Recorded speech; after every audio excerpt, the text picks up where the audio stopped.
ఒక feel good movie నాకు హిందీలో చేయడానికి వీలు ఇచ్చారు. Actually I have done 3 movies in Telugu.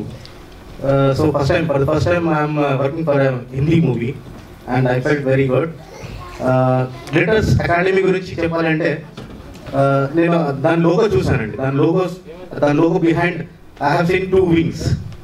అది వింగ్స్ తెలీదు కానీ I felt it is a wing. 2 wings ఉన్నాయి. So I wish every student of glitters wear that wings and fly high more than the sky. So నేను అంటే చెప్పగలను. And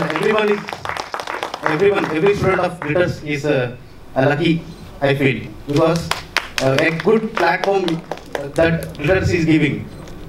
direct మూవీస్లో తీసుకెళ్ళి మిమ్మల్ని యాక్ట్ చేయడానికి ఇస్తుంది. నార్మల్గా అయితే ఏ అకాడమీ ఇస్తుందో తెలీదు. స్టూడెంట్స్ని డైరెక్ట్ తీసుకెళ్ళి ప్లాట్ఫామ్ ఇస్తుంది ప్రొజెక్ట్ చేసేది. అంటే they can see themselves on the screens. So ఇంత మంచి అకాడమీ నేను చూడలేదు first of all. So I feel అందరికీ విష్ చేయాలనుకుంటున్నాను. అందరికీ ఆల్ ది బెస్ట్. కంగ్రాట్స్.